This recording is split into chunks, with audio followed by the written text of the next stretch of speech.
En este video voy a hacer lo que todo canal pequeño en YouTube, sin la creatividad o la inteligencia suficientes para generar contenido original y atractivo hace: colgarme como un parásito de la fama de otro.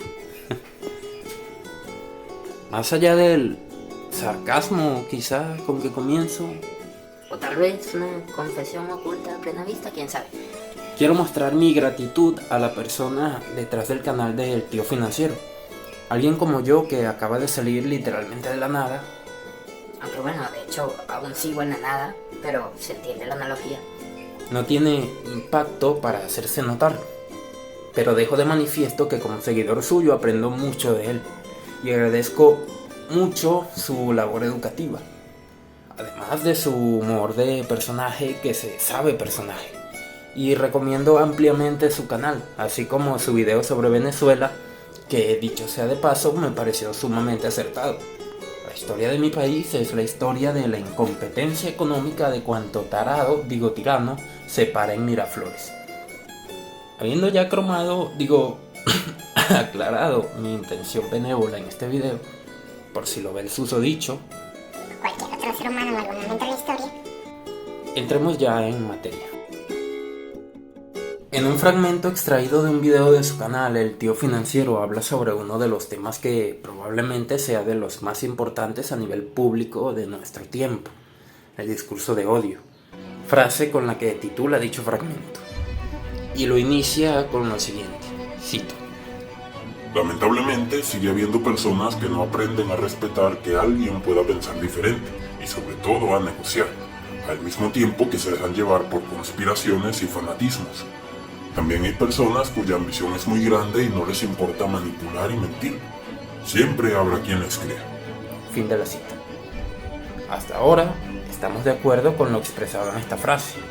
Habemos muchos que no entendemos que cada persona puede ser libre, debe ser libre de pensar y de decir lo que quiera, teniendo claro las consecuencias de sus dichos.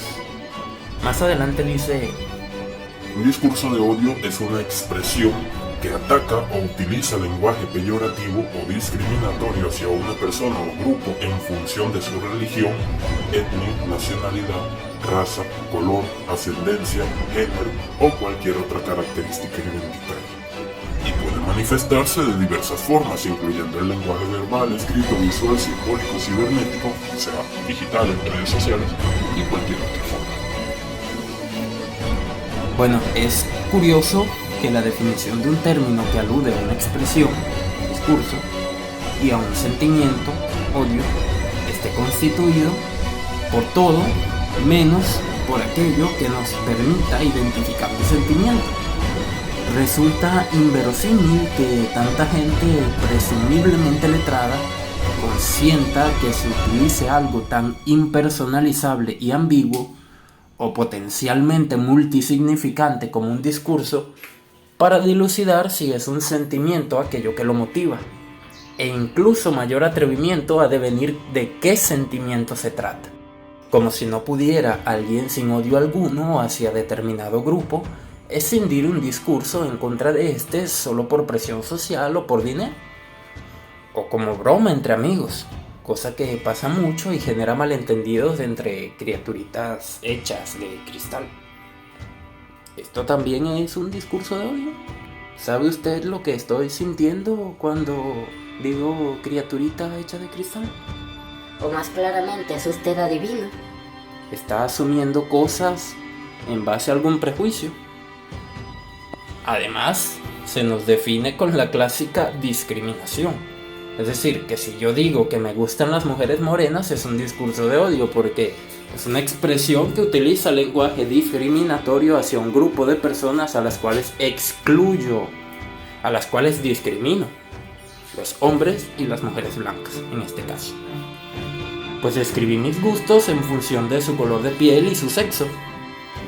También si digo que ese colombiano es un usurero, es un discurso de odio, pues use lenguaje considerado peyorativo contra una persona en función de su nacionalidad y quizá de sus acciones. Pero, ¿qué importan sus acciones?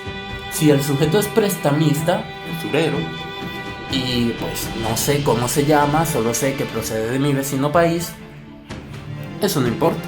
Si digo su nacionalidad y su profesión, pero estas cosas pueden ser interpretadas por alguien como algo malo, peyorativo o discriminatorio, pues ya está. Reivindicamos el derecho a cerrarme la boca por la fuerza, por la coacción legal, claro. Eso sí es un acto de amor, vaya.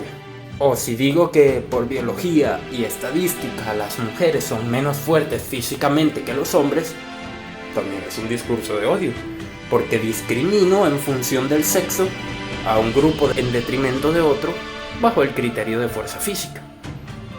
No importa si es una realidad objetiva y evidente, eso pasa a segundo plano cuando lo que nos importa supuestamente son los sentimientos de la gente. Sentimientos que no podemos ni queremos medir o evaluar, excepto por las suposiciones y prejuicios de algún censor pseudo cualificado elegido quién sabe por quién y bajo quién sabe qué criterio arbitrario.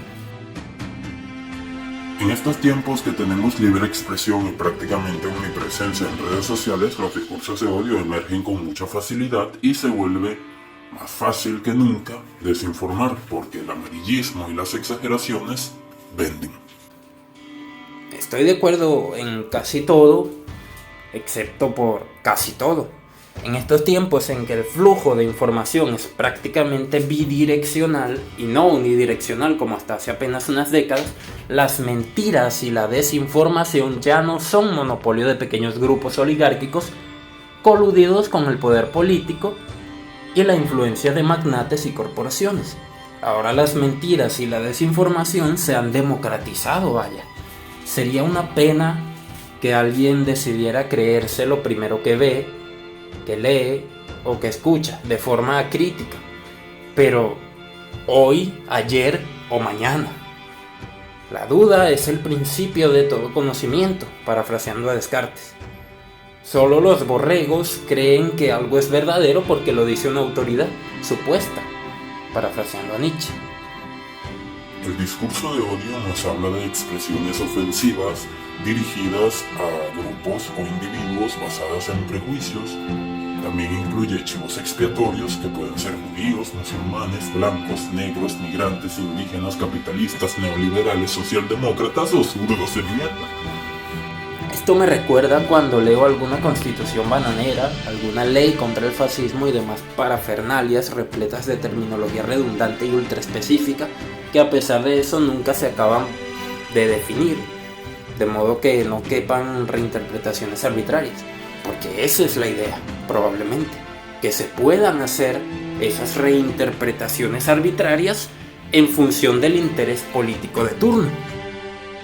Cuando en un comentario de TikTok o lo que sea dices cosas como acabemos con los chairos, los whitexicans tienen la culpa de todo, has de ser tal o cual cosa, estás promoviendo un discurso de odio, sobre todo cuando ni siquiera te tomas el tiempo de escuchar y razonar las palabras del otro. Solo lo atacas por lo que crees que es. Atacas, ofendes, calumnias y asumes sin que te consten las malas intenciones o ignorancia del otro.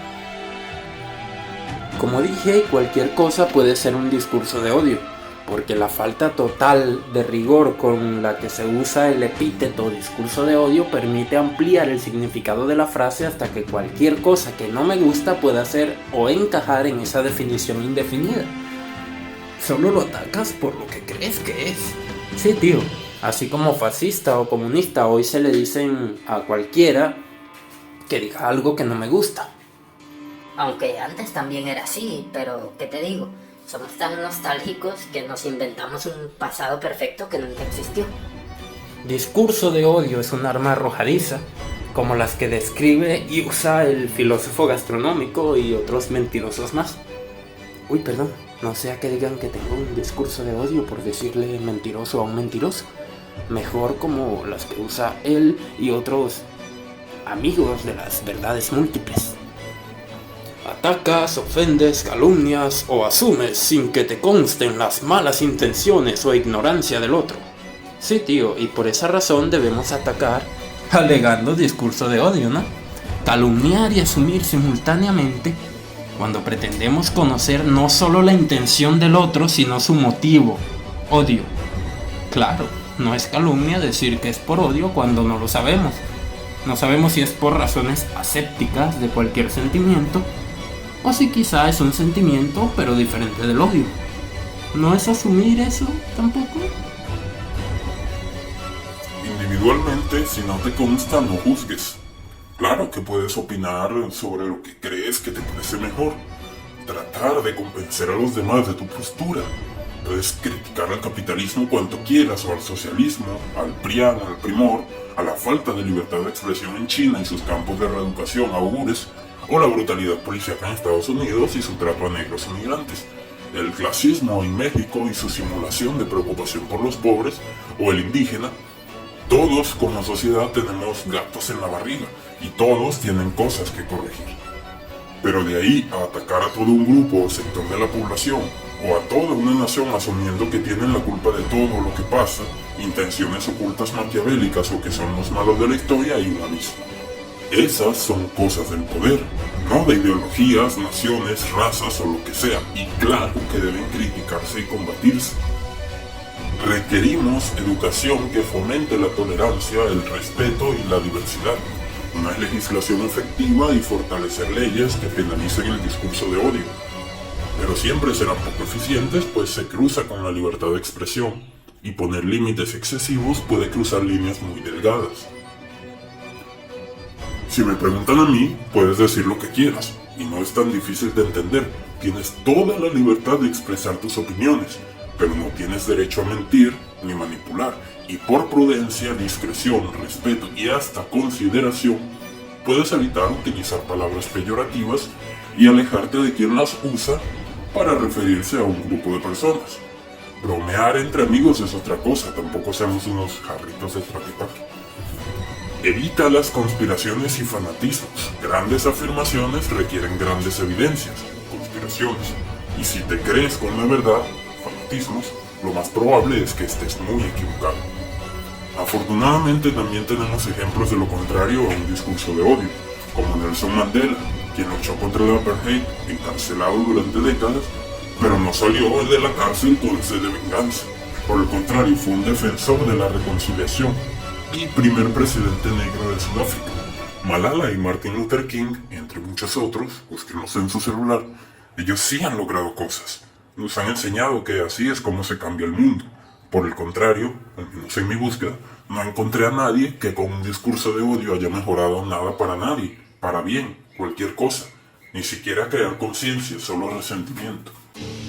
Y claro, si tenemos una definición de discurso de odio donde podrían encajar hasta Luther King, Malala, Mandela o Gandhi, quizá por discriminar a las minorías étnicas, raciales o tiránicas que gobernaban sus países con puño de hierro y a costa de la sangre de inocentes y culpables por igual. Y que aún gobiernan algunos. Pues claro que no. No hay discurso de odio de parte de ellos, porque tu interpretación, tío, de discurso de odio no los considera tal.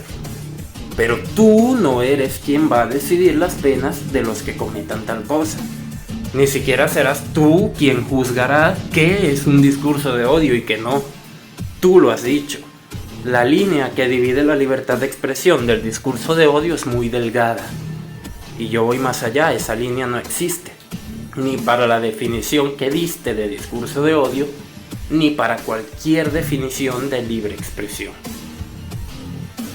No quiero sonar como un copy-paste de nada, pero ya Stuart Mill y otros más explicaron por qué la libertad de expresión es necesaria para el progreso científico y por tanto económico y social de una civilización.